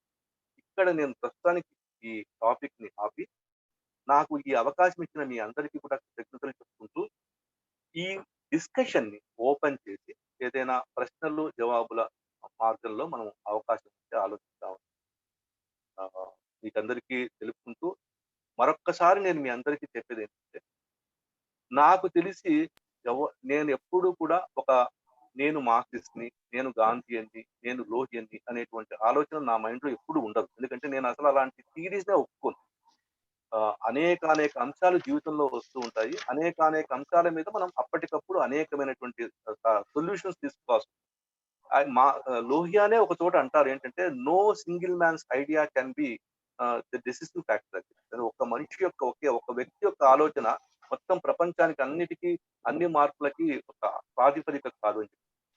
సో, ఆ ప్రాతిపదికని మీ ముందు పెడుతూ, అలాగే ఇంకొక ప్రాతిపదికం అంటే చాలా అడ్వాన్స్‌డ్ స్టేజ్‌లో లోహియా ఇంత bitter critic of Marxism, communism లాగా కనబడుతున్నా గాని, ఒక లాస్ట్ స్టేజ్‌లో ఆయన ఏమంటారంటే, "I am neither pro Marx nor anti Marx. And similarly I am neither pro Gandhi nor anti Gandhi" అని ఒక ఆహ్, ఆహ్, తన తన యొక్క థియరిటికల్ అనాలిసిస్‌కి ఎండింగ్ ఇస్తారు. So, with this I thank very much again Telangana Janavedika లోహియాని గుర్తు చేసుకోవడము, లోహియా గురించి మాట్లాడుకోవడము, లోహియా యొక్క contributions towards understanding the socialism, దాన్ని ఇండియనైజ్ చేయడం, ఏషియాటిక్ సోషలిజం అనే కాన్సెప్ట్‌కి నాకు అవకాశం ఇచ్చిన మీ అందరికీ కృతజ్ఞతలు చెప్పుకుంటున్నాను. Thank you sir. Thank you. Doctor Raghukumar garu సుమారుగా 45 నిమిషాల సమయం పాటు భారతదేశంలో సామ్యవాదం కోసం డాక్టర్ రామ్ మనోహర్ లోహియా సేవలు అనేటువంటి అంశం మీద వారు నిజంగా అడ్వకేట్ గా కంటే నా ఉద్దేశంలో వారు ఒక సీనియర్ ప్రొఫెసర్ గా మాట్లాడాలనే నేను అనుకుంటున్నాను. ఎందుకంటే వారు ఆ ఇంట్రడక్షన్ నుండి మొదలుకుంటే అసలు జనరల్ గా అయితే మామూలు వ్యక్తులు అయితే జస్ట్ టాపిక్ మీదకి వచ్చేసి చెప్పి దాన్ని కంక్లూడ్ చేస్తారు. కానీ రఘుకుమార్ గారు దాని యొక్క పుట్టుక దగ్గర నుండి దాని ఆరిజిన్ దగ్గరికి పోయారు వారు. అంటే క్యాపిటలిజం అన్న, సోషలిజం అంటే ఏంది, క్యాపిటలిజం అంటే ఏంది, తర్వాత ఇవన్నీ కూడా కమ్యూనిజం అంటే ఏంది, వీటికి సంబంధించి మార్క్స్ సంబంధించినటువంటి విషయాలను కూడా గాంధీకి సంబంధించినటువంటి విషయాలను కంపేర్ చేసుకుంటూ నాటి సమాజంలో నేటి సమాజంలో ఉండేటువంటి పరిస్థితులను కూడా చాలా అద్భుతంగా డాక్టర్ రఘుకుమార్ గారు చెప్పడం అనేటువంటిది గొప్ప విషయంగా చెప్పుకుంటూనే, వారు వరంగల్ అనేటువంటిది సెంటర్ ఆఫ్ ఫిలాసఫీ అనేటువంటి మరొక మాట వారు గుర్తు చేయడం అనేటువంటిది జరిగింది డాక్టర్ రఘుకుమార్ గారు. అట్లాగే వారు చాలా విషయాలు కుల వ్యవస్థకు సంబంధించి లోయ అభిప్రాయం చెప్పడం అనేటువంటిది, కులము వర్గం అనేటువంటి రెండు కూడా కఠినంగా మారిపోతాయి అనేటువంటిది లోయ గారి యొక్క అభిప్రాయం. మతం కూడా అందులో ప్రధాన కారణమైనటువంటి విషయాన్ని కూడా చెప్పుకుంటూనే, వారు ఇంకో ప్రధానమైనటువంటి విషయాన్ని లోయ గారు కూడా బ్రహ్మనిజాన్ని వ్యతిరేకించారు అనేటువంటి ఒక మాట చాలా స్పష్టంగా చెప్పారు. సమానత్వం అనేటువంటిది ఆర్థిక, సామాజిక, రాజకీయ, స్త్రీ పురుషుల యొక్క అసమానతలు ఎప్పుడైతే తగ్గిపోతాయో అప్పుడే సమానత్వానికి అవకాశం ఉంటుంది అనేటువంటి విషయాన్ని కూడా డాక్టర్ రఘుకుమార్ గారు తెలియజెప్పారు. వారికి మా తెలంగాణ జనవేదిక తరఫున ప్రత్యేకమైనటువంటి ధన్యవాదాలు సార్. ఇప్పుడు డాక్టర్ ఏ మధుసూదన్ రెడ్డి గారిని మాట్లాడవలసిందిగా డాక్టర్ ఏ మధుసూదన్ రెడ్డి గారు. మధుసూదన్ రెడ్డి గారు please. Right. Thank you sir, thank you very much sir. మీరు రామ్మోహన్ లోయ గారి గురించి. హలో సార్, చెప్పండి.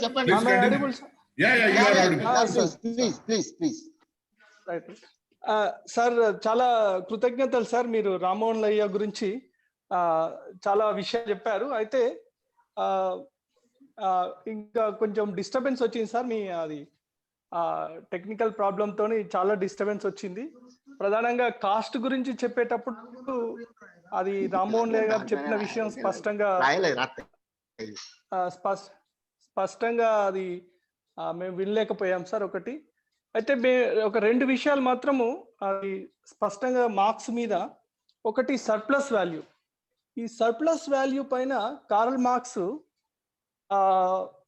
అది ఎకనామిక్ థియరీగా అది ఒక బ్యాడ్ థియరీ, అది స్పష్టంగా ఉన్నది criticism. But moral point of వ్యూలో, ఎక్స్ప్లాయిటేషన్ పాయింట్ ఆఫ్ వ్యూలో మాత్రమే సర్ప్లస్ 3ని అర్థం చేసుకోవాలి. మార్క్స్ స్పెసిఫిక్గా చాలా స్పెసిఫిక్గా చెప్పలేదు. సర్ప్లస్ వాల్యూ అంటే just it is a representative character of exploitation of labour అని చెప్పడం జరిగింది. అది మోరల్ పాయింట్ ఆఫ్ వ్యూలో అర్థం చేసుకోవాలి. ఎకనామిక్ థియరీ పాయింట్ ఆఫ్ వ్యూలో అది అసలు కరెక్ట్ కాదు. ఎందుకంటే ప్రొడక్షన్ అంతా లేబర్కు అటాచ్ చేయడం అనేది సాధ్యం కాదు. అదొకటి. ఇంకొక విషయం ఏంటంటే సార్, ఈ టెక్నాలజీ అండ్ క్యాపిటల్ అక్యుములేషన్ ఉన్నది.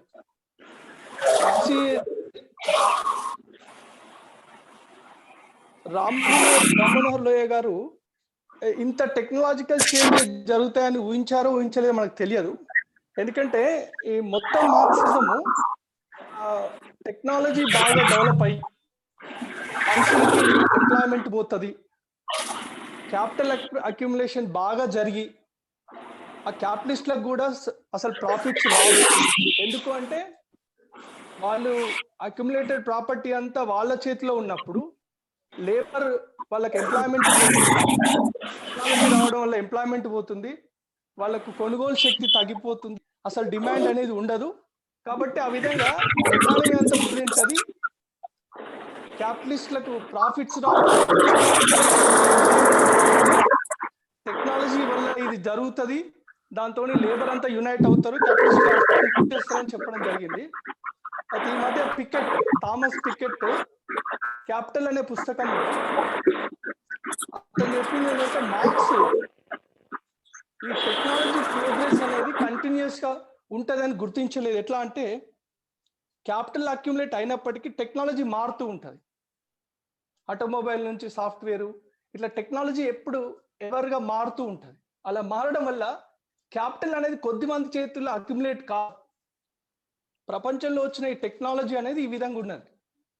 ఇంకొక విషయం ఏం చెప్తాడంటే థామస్ పికెటీ, అంటే ఇప్పుడున్న టెక్నాలజీ, ఇప్పుడున్న గ్లోబలైజేషన్ కాంటెక్స్ట్ లో రేట్ ఆఫ్ గ్రోత్ అనేది చాలా తక్కువ ఉంటుంది. ఇన్కమ్, వెల్త్ నుంచి వచ్చే ఇన్కమ్ ఎప్పుడు పెరుగుతూ ఉంది. ఇప్పటికీ అతను 200 సంవత్సరాల డాటాను అనలైజ్ చేయడం జరిగింది. వెల్త్ నుంచి వచ్చే ఇన్కమ్ ఎప్పుడు ఎక్కువగా ఉంటుంది. ప్రొడక్షన్ నుంచి వచ్చే ఇన్కమ్ కంటే వెల్త్ నుంచి వచ్చే ఇన్కమ్ ఎప్పుడు ఎక్కువగా ఉండడం వల్ల అసమానతలు తగ్గవు. ఇప్పటి వరకు ఎప్పుడు తగ్గలేదు, ఒక 2 ప్రపంచాల యుద్ధాలు జరిగినప్పుడు మాత్రమే. అంటే నేను మొత్తంగా చెప్పదలుచుకుంది ఏంటంటే రామ్మోహన్ లోయ గారు ఈ ప్రపంచీకరణ, ఈ టెక్నాలజీ మార్పుని ఏమన్నా ఊహించారా? ఎందుకంటే that makes the difference, the technology and globalisation. In this context Rammohan Lohia గారు ఈ ఈ యాంగిల్లో ఏమన్నా ఆలోచించారా అనేది నేను తెలుసుకోవాలనుకుంటున్నాను సార్. Thank you.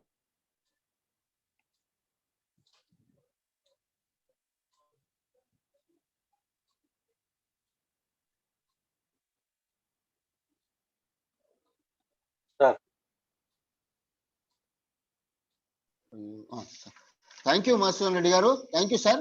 ఇప్పుడు నెక్స్ట్ నరసింహారెడ్డి గారు. నరసింహారెడ్డి గారు సార్, నరసింహారెడ్డి గారు, నరసింహారెడ్డి గారిని మాట్లాడవలసిందిగా వారిని ఆహ్వానిస్తున్నాను. నరసింహారెడ్డి గారు. థ్యాంక్ యూ నరసింహారెడ్డి గారు. ఇప్పుడు ప్రొఫెసర్ ఎంవి రంగారావు గారిని మాట్లాడవలసిందిగా వారిని ఆహ్వానిస్తున్నాను. ప్రొఫెసర్ రంగారావు గారు వెళ్ళిపోయిందా? ప్రొఫెసర్ సుధాకర్ గారు.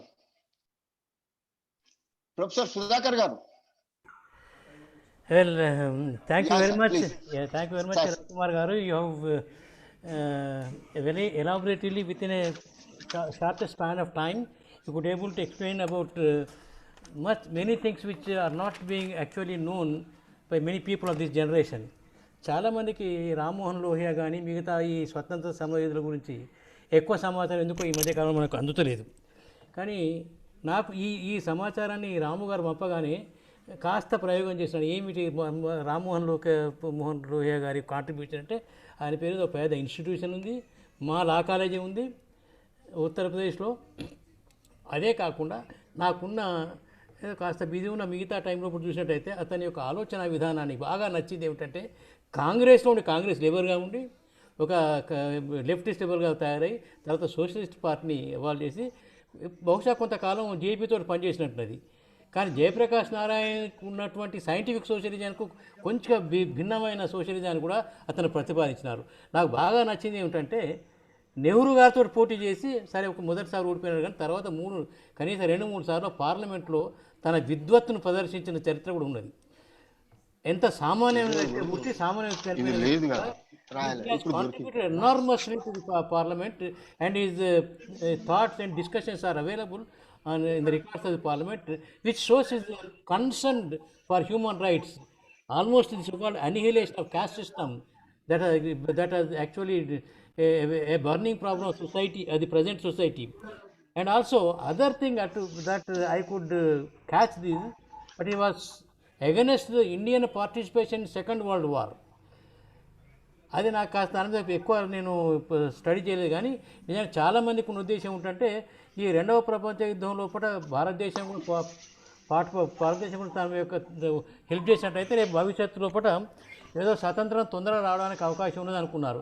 కానీ మాకున్నటువంటి లీగల్ అండ్ కాన్స్టిట్యూషన్ హిస్టరీ ప్రకారం 1935వ సంవత్సరం ఇండియన్ కాన్స్టిట్యూషన్ యాక్ట్ వచ్చిన తర్వాత బ్రిటన్కు ఇంకా ఆల్టర్నేట్ లేకుండా ఉన్నది. ఏదో ఒక రోజు నాడు నిజానికి 1947 కంటే ముందే స్వాతంత్రం ఇవ్వాల్సిన అవసరం ఉన్నది. అట్లాంటప్పుడు ఈ భారతదేశం ఒక నాణాలైన అతని ఆలోచన కూడా ఏంటంటే, ఈ చైనా, ఈ రష్యా అండ్ అమెరికా 2 పోలార్స్ కాకుండా మధ్య మార్గంగా ఉండే థర్డ్ వరల్డ్ కంట్రీస్ కోసం మొట్టమొదటిసారి ప్రతిపాదించినట్టు కూడా నాకు కాస్త సమాచారం కనపడ్డది. So anyway, I'm very much thank you doctor mister Raghukumar garu for enlightening us about Rammohan Lohiya, as the people are not speaking about such people who has contributed enormously for the better construction of this country, a secular person. And in fact today there should be some debate on what the secularism is. But slowly the so-called civic secularism is being diverted to that of a kind of fundamentalist secularism, and probably if things go like this, in the nearest future the world secularism will be removed from the constitution. And we have to wait as to what would be the fate of our constitution. So thank you very much anyway for giving this opportunity. Thank you.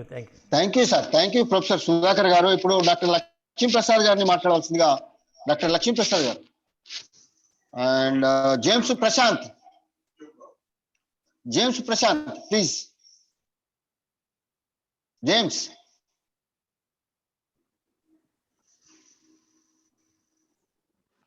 Penli Ashok Babu garu. Yeah, please. James, okay, Martin. James, Martin. Am I audible? Yeah, sir. Yeah. Please. Thank you, Mr. Srinivas. Thank you, Ram Garu. Sir, it was a great privilege and honor to listen to you, Dr. Raghukumar Garu. I first a couple of about a week's time ago, 10 days ago, Mr. Ramu sent the article to me, which you have written. And to be truthful, after reading that, I had quite a long discussion with Mr. Ramu. And the other thing was, I was a little annoyed after reading the article, because I thought, now I have to read entire Ram Manohar Lohia. And also a little annoyed that why I have never studied Lohia before. So as you have said correctly, many are not aware, and this is a great travesty.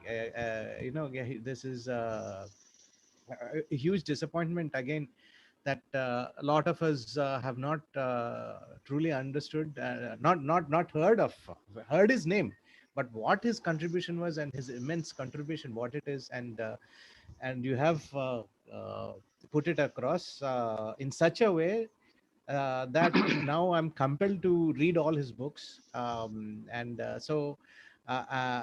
your article has been a foundation for understanding Dr. Lohia. Thank you so much, sir, for that. And as you have well, I would like to ask a small question, much more of a comment and a little like a question also. As you have been saying that Ram Manohar Lohia had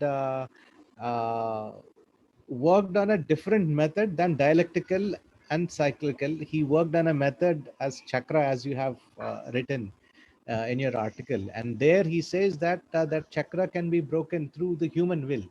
And just now, as you have said, Lenin has shown that by his extraordinary ability, and that is the reason whatever Marx said about slavery, serfdom, feudalism, capitalism, that thing, it it didn't happen in a particular linear way in Russia, but this happened further. It happened earlier in Russia. Now, has there been any other aspect of such thing happening other than Russia? Has there been any other example which had happened in Russia? And among the states of India, within the states of India, we have so many over the years of since 1950. We had so many elections in so many states in India. Has there been any other situation which something like this could have happened in India too? Was there any? But because there were Lohia had many disciples, they were called Lohiites, and were they? Did anyone come successful in trying to take that wheel and do something? Did something ever come close? So this is my question, sir. Thank you very much. Thank you, James. Thank you. And Ashok Babu garu, only Ashok Babu garu, please. Please, sir, Ashok Babu garu, please. Ashok Babu garu. Ashok Babu garu. Thank you. Ravindra Prasad garu. Ravindra Prasad garu. Gunda Ashok Kumar garu, please. Hello మాట్లాడండి రవీంద్ర ప్రసాద్ గారు, మాట్లాడండి please. మీరు మాట్లాడండి రవీంద్ర ప్రసాద్ గారు, మాట్లాడండి. సభాధ్యక్షులకు అందరికీ నా నమస్కారాలు. ఈ రామ్ మనోహర్ లోయ సంబంధించిన విషయం గురించి గౌరవనీయులు ఈ సామాజిక ఆర్థిక విశ్లేషణ ఈ సమాజానికి గురుతుల్యులు పురుషోత్తమరావు గారు దగ్గర నేను చాలాసార్లు విన్నాను. ఇది నేటి ఈ సమాజానికి మనం ఉద్యమించే వాళ్ళందరినీ కూడా ఈ ఈ ఈ రామ మనోహర్ లోయ సంబంధించిన వ్యాసం అందరికి ఉపయోగపడుతుందని భావిస్తున్నాను. రవికుమార్ గారికి నా ధన్యవాదాలు. ఎందుకంటే ఇప్పుడు ఈ మన తెలంగాణ జనవేదిక కూడా ఇలాంటి ఈ సామాజిక విషయాల పట్ల రేపు ఉద్యమించాల్సిన అవసరం ఉన్నదని నేను భావిస్తున్నా.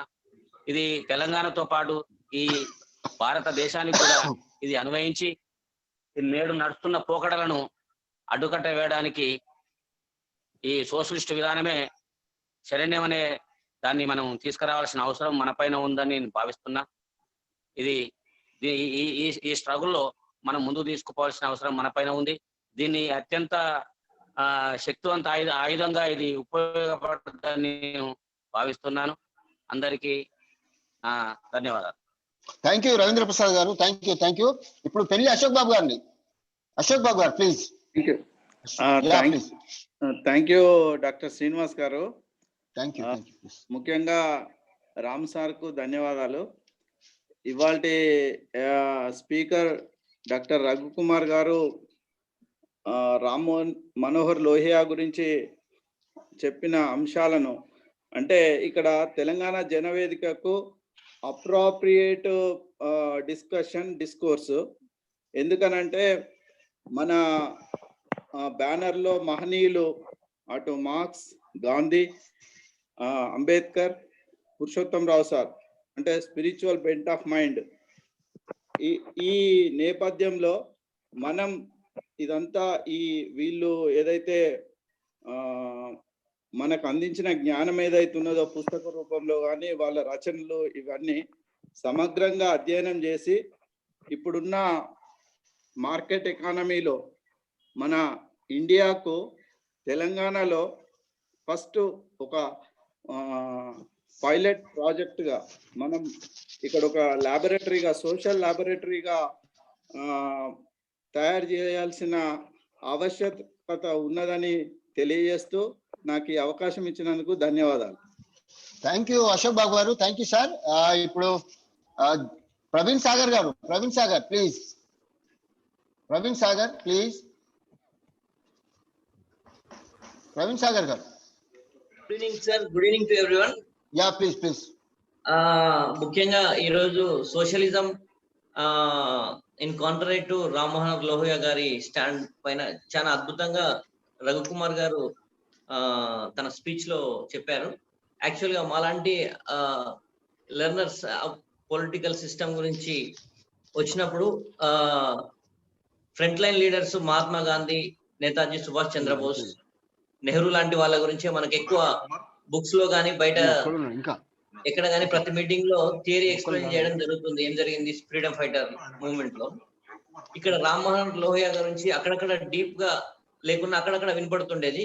కానీ ఈ రోజు సార్ ఎక్స్ప్లెయిన్ చేసిన దాన్ని బట్టి చూస్తే అతని పాత్ర ఫ్రీడమ్ ఫైటింగ్ లో కానీ, దాని తర్వాత పోస్ట్ ఇండిపెండెన్స్ లో కూడా ఏ విధంగా తను కంట్రిబ్యూట్ చేసిండో మన భారతదేశ అభివృద్ధికి చాలా క్లియర్ గా అర్థమవుతుంది. థియరీ చదువుతుంటే కూడా రామ్ మనోహర్ లోహియా గురించి చాలా అద్భుతంగా ఉంది. పోస్ట్ ఇండిపెండెన్స్ ఇండియా చాలా క్రైసిస్ లో ఉంది.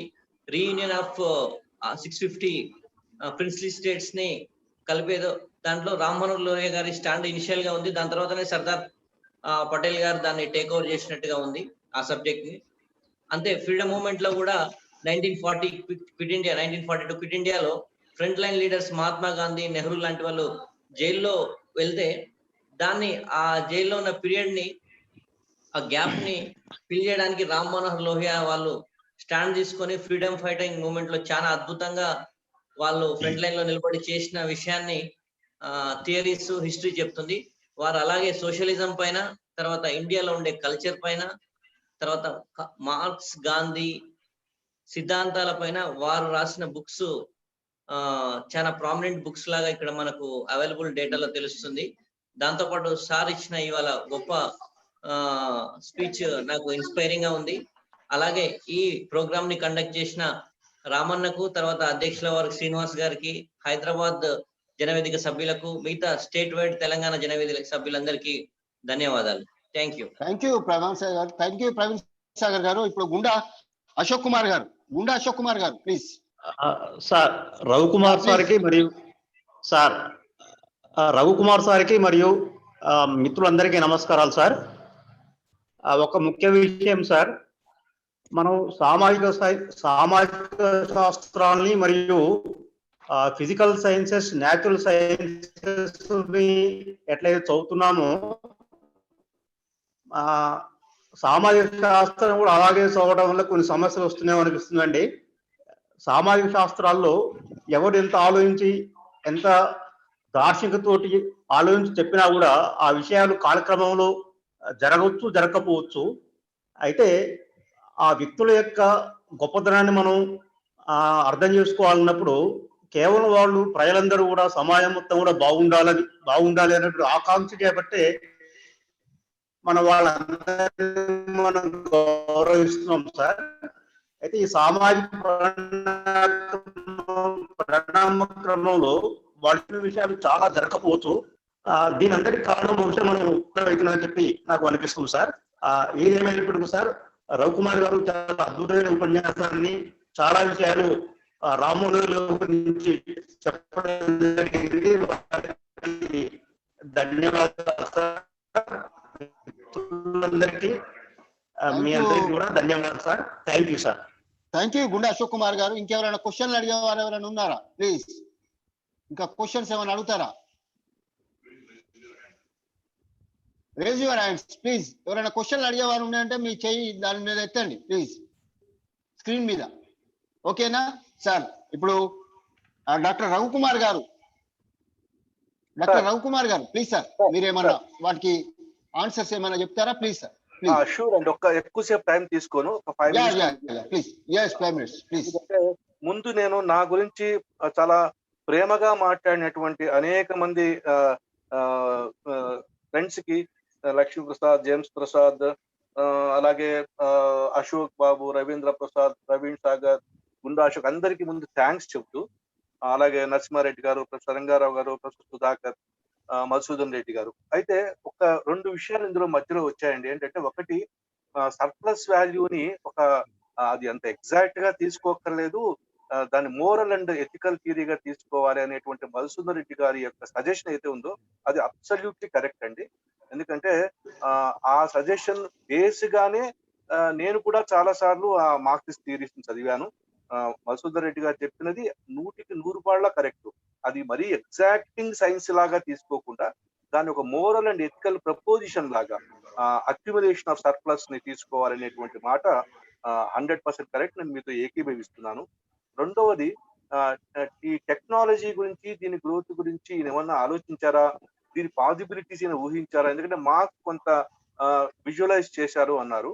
నిజానికి లోహియా కూడా విజువలైజ్ చేశారండి, కానీ ఆయన డిఫరెంట్ పర్స్పెక్టివ్ లో చేశారు. అదేంటంటే, ఇప్పుడున్నటువంటి పాశ్చాత్య మోడ్ ఆఫ్ ప్రొడక్షన్ అయితే ఉందో, ఆ జైంట్ ఇండస్ట్రీస్, ఆ జైంట్ మెషినరీ తయారు చేయడము, అది దాని ద్వారా అపారమైనటువంటి ప్రొడక్షన్ తీసుకొచ్చేసేసి ప్రపంచంలో ఉండేటువంటి జనాభాలో ఉండేటువంటి పావర్టీని అలివేట్ చేయడం అనేటువంటి ఆలోచన వెస్టర్న్ కంట్రీస్ లో వెళ్తూ వచ్చిందో అది సాధ్యం కాదు అని మొట్టమొదటిసారిగా గుర్తించిన వ్యక్తి లోహియా. అందుకే ఆయన ఈ came with an idea called as small machine. అంటే ప్రతి వ్యక్తికి తన చేతిలో తను ప్రొడ్యూస్ చేయగలిగేటువంటి మెషిన్ రావాలి, స్మాల్ మిషన్ అనే ఒక ఐడియా. ఇదే ఐడియానే సబ్సిక్వెంట్ గా మీకు షూ మేకర్ కూడా ఒక చోట మీకు స్మాల్ ఈజ్ బ్యూటిఫుల్ అనేటువంటి బుక్ లో చాలా ప్రస్ఫుటంగా ప్రస్తావిస్తారు. ఇక ఆ తర్వాత లోహియా థియరీస్ లో చాలా డిఫెక్టివ్ ఏరియాస్ కూడా ఉన్నాయండి, నేను కాదన్ను. ఎందుకంటే ఈ can be considered only as a Pioneer. అంటే మొట్టమొదటి వ్యక్తి, ఆ ఏరియాలో మొదటి వ్యక్తి. ఆ తర్వాత ప్రపంచవ్యాప్తంగా అనేక మంది మార్క్సిస్ట్ ఎకనామిక్స్ మీద క్రిటిక్స్ తయారు చేశారు, కానీ లోహియా క్రియేట్ చేసిన క్రిటిక్ 1939-42 మధ్య. అప్పుడు ఆయన చాలా థిక్ అండ్ థిన్ పొలిటికల్ యాక్టివిటీలో ఉంటే కూడా ఈ మార్క్స్, గాంధీ సోషలిజం అనేటువంటి పుస్తకాన్ని మొదటి చాప్టర్ ని రాశారు. ఎకనామిక్స్ ఆఫ్టర్ మార్క్స్ యొక్క మొదటి చాప్టర్ రాశారు. అయితే ఆ తర్వాత political activity, quit India movement లో ఆయన అరెస్ట్ అవ్వడము, దానివల్ల ఆయన చాలా కాలం జైల్లో ఉండడము, ఆ తర్వాత మళ్ళీ గోవా, నేపాల్ ఉద్యమాలు, ఫ్రీడమ్ ఉద్యమాల్లో పార్టిసిపేట్ చేయడము, ఇట్లా అనేక పొలిటికల్ యాక్టివిటీ వల్ల ఆయన మళ్ళీ ఆ థియరిటికల్ వర్క్ ని రీవిజిట్ చేయలేదు. కాబట్టి ఖచ్చితంగా ఆయన ఒక ఆల్టర్నేటివ్ సోషలిజం, ఆయన మార్క్సిజం మీద క్రిటిసిజం కూడా ఏం చెప్పాల. ఆయన ఏమంటారంటే ఇది సాధ్యం కాదు. అంటే బిట్టర్ గా బిగినింగ్ స్టేజ్ లో ఆయన కొంత బిట్టర్నెస్ కనబడింది కమ్యూనిజం మీద మార్క్సిజం మీద, కానీ తర్వాత over a period of time ఆయన దాన్ని మార్చుకున్నారు. ఒకటి. రెండోది పయనీర్, అంటే ఒక ఏరియాలో ఎప్పుడైనా పయనీరింగ్ వర్క్ చేసేటప్పుడు, ఇప్పుడు మీరు థామస్ లికిటీ గురించి చెప్పారు, క్యాపిటల్ ఎట్లా అనలైజ్ చేశారనేది నిజమే. కానీ వీళ్ళంతా కూడా సబ్సీక్వెంట్ థియరిటిషియన్స్. ఆ ఏరియాలో మొదటిసారిగా ప్రయత్నం చేసిన వ్యక్తిగా లోహియా, అంటే పయనీర్స్ ఎప్పుడు కూడా కొంత ప్రాబ్లం ఉంటదండి. అంటే వాళ్ళకు ఆ ఇన్ఫర్మేషన్ సంపాదించడం కానీ, ఆ కలెక్షన్, అంటే is not a pure academician, basically politician కాబట్టి కొంత ఆ ఇన్ఫర్మేషన్స్ వాటిలో అక్కడికి కూడా లోహియా యొక్క డెప్త్ ఆఫ్ అనాలిసిస్ అనేది చాలా చాలా గొప్పగా ఉంటుంది. ఇక రెండవది ఇది జేపీ, ప్రొఫెసర్ సుధాకర్ గారు అడిగారు, జేపీ గారేమో సైంటిఫిక్ సోషలిజం గురించి మాట్లాడారు, లోహియా గారేమో డిఫరెంట్ టర్మ్ తీసుకున్నారు. యాక్చువల్ గా జేపీ కూడా ఒకానొక స్టేజ్ ఆఫ్ హిస్ లైఫ్ లో from scientific socialism to Sarvodaya అనే ఒక కాన్సెప్ట్ ఆయన కూడా తీసుకున్నారండి. సర్వోదయ మీద ఫైనల్ గా జేపీ గారు కూడా సెటిల్ అయ్యారు. ఇంకా మూడవది, పార్లమెంట్ లో లోహియా గారి స్పీచెస్ అనేవి నిజానికి అవి ఎక్స్ట్రాడినరీ స్పీచెస్ అండి. ఆయన ఒక్క స్పీచే పార్లమెంట్ లో ఇప్పటికీ కూడా, అంటే ఆ సోషల్ ఇన్ఈక్వాలిటీని అనలైజ్ చేస్తూ, ఐ థింక్ 3 అనా అండ్ 18 అనా ఏదో ఉంటుంది speech. Difference between an ordinary man and rich man యొక్క ఇన్కమ్ లో ఎంత తేడా ఉందని చెబుతూ ఆయన స్పీచ్ ఉంటుంది. అలాగే లోహియా ఇన్ పార్లమెంట్ అని పార్లమెంట్ సెక్రటేరియట్ వాళ్ళు లోహియా యొక్క ఉపన్యాసాలన్నీ కూడా, ప్లస్ లోహియా మీద అనేక మంది మాట్లాడిన మాటలు కూడా ఒక కంపైలేషన్ వేశారు, లోహియా ఇన్ పార్లమెంట్ అని పార్లమెంట్ సెక్రటేరియట్ వాళ్ళు వేశారు. అది చాలా అద్భుతమైన పుస్తకం. దాంట్లో ఆయన స్పీచెస్ చాలా బాగా. తర్వాత సెకండ్ వరల్డ్ వార్ లో ఆయన పార్టిసిపేషన్ వ్యతిరేకించారు అంటే నిజంగానే అదొక చాలా విచిత్రమైన పరిణామం సార్. ఎందుకంటే సెకండ్ వరల్డ్ వార్ లో చాలా డైలమా ఉండింది ఇండియన్ కాంగ్రెస్ లో, దీన్ని అపోజ్ చేయాలా లేకపోతే సపోర్ట్ చేయాలా. ఎందుకంటే ఫస్ట్ వరల్డ్ వార్ ని సపోర్ట్ చేశాం మనం Indian Congress. Second world war విషయం వచ్చేప్పటికి గాంధీ గారేమో చాలా సైలెంట్ గా ఉండిపోయారు. రకరకాల కారణాలు వచ్చాయి.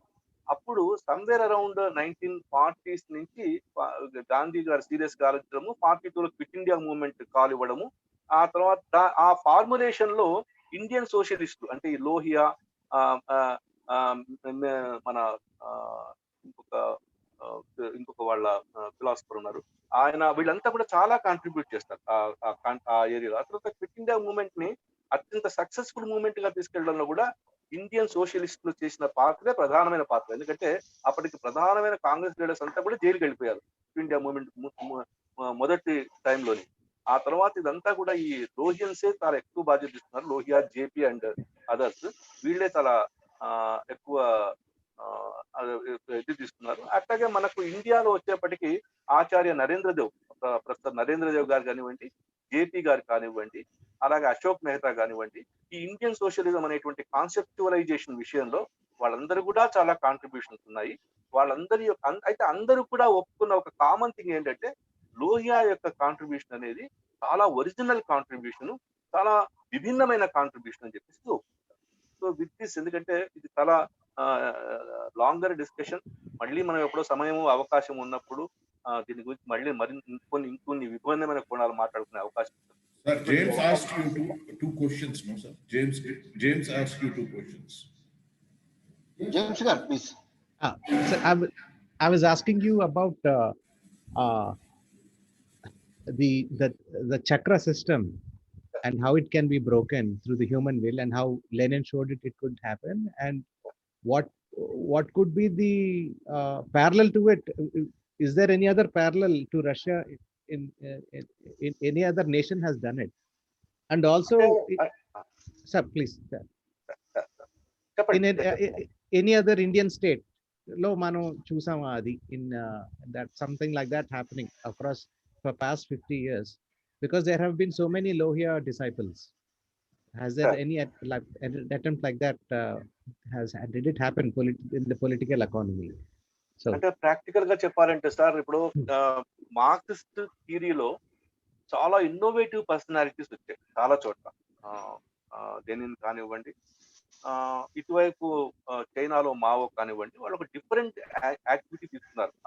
ఆ ఐడియా ఆఫ్ సోషలిజం కానివ్వండి, కమ్యూనిజం కానివ్వండి, రియలైజేషన్.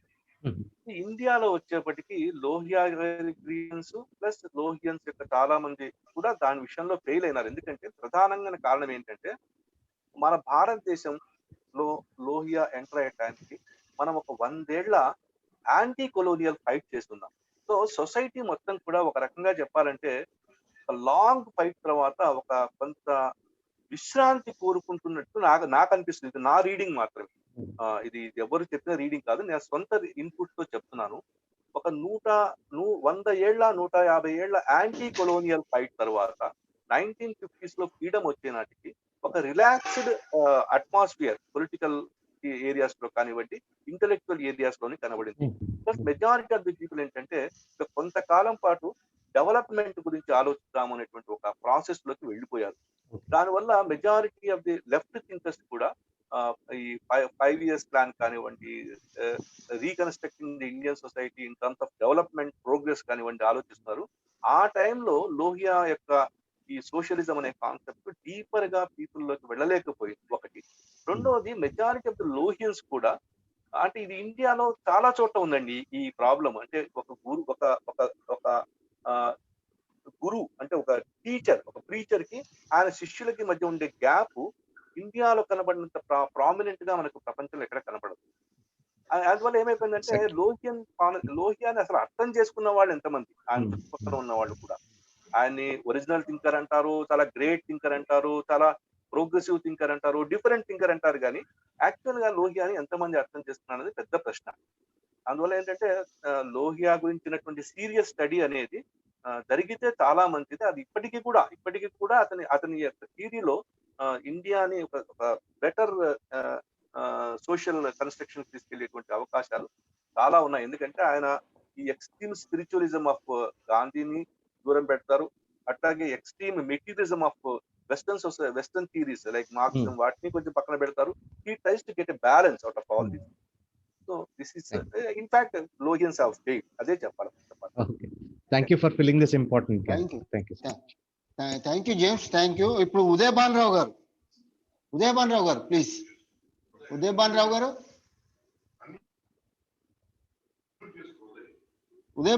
అన్మ్యూట్ చేసుకోండి మీరు please. Uday Bhan Rao garu. Thank you sir. ముఖ్యంగా తెలంగాణ జనవేదికను స్థాపించి మనందరికీ ఈ ప్రపంచంలో ఉన్న సమస్యల పట్ల అవగాహన కలిగిస్తూ ప్రారంభించిన పురుషోత్తమరావు గారికి, దాన్ని నిరంతరం కొనసాగిస్తున్న సోదరులు రాము గారు, శ్రీనివాస్ సార్ గారికి ధన్యవాదాలు తెలియజేసుకుంటూ, మరి రాము గారు ముందే మాట్లాడుతూ ప్రపంచ జనాభాలో 10% ఉన్న మంది మాత్రమే పూర్తిగా 90% మంది సంపదను కానీ అధికారాలను వాళ్ళ చేతుల్లో పెట్టుకొని అనేక రకాలుగా మనము ఈ కోవిడ్ సమయంలో చూసిన, ముఖ్యంగా ఇండియన్ సోషలిజం అనే పాయింట్ మీద ఆలోచించాల్సిన అవసరం చాలా ఉందని నేను అనుకుంటున్నా. దీని విషయంలో రవికుమార్ సార్ గారు మాట్లాడడం చాలా సంతోషదాయకం. ఎంత అంటే పెద్దలు పురుషోత్తమరావు గారు చెప్పారు, ఇప్పుడు World War II 1-2 కాదు, అసలు థర్డ్ వరల్డ్ వార్ అనేది నడుస్తున్నది. అది సైలెంట్ గా నడుస్తున్నది. ఇంటింటా సమస్యలతో కొట్టుమిట్టాడుతున్నారు. దీనికి ఆర్థికంగా కానీ ఇంకా ఇంతకుముందు సార్ చెప్పిన అనేక కారణాలు, ఇంకా చాలా ఎంత టెక్నాలజీ పెరిగినా, ఎంత కొత్త గ్యాడ్జెట్స్ వచ్చినా కూడా సమస్యలు అనేటివి మాత్రము చాలా ప్రమాదకరంగా అసంతృప్తిగా ఉన్నాయి జనం లోపట. దీన్ని మతం పేరుతోనో కులం పేరుతోనో ఇంకా ఎన్నో విధాలుగా కూడా పబ్లిక్ ను డైవర్ట్ చేస్తూ తమ పబ్బం గడుపుకుంటున్నారు. ఈ 10% మంది, ముఖ్యంగా 27% మంది చేతుల్లో సంపద పెట్టుకొని అనేక మందికి ఇంటింటా కారణమవుతున్నారు. దీన్ని మరి ఈరోజు సామ్యవాదము, ఈ కాలం లోపల సామ్యవాదం సంభవించే కాలమా అని ఎప్పుడో అన్నారు. ఇది ఈ కాలం కాదు, 40 ఏళ్ళ 20 ఏళ్ళ ముందే అన్నారు.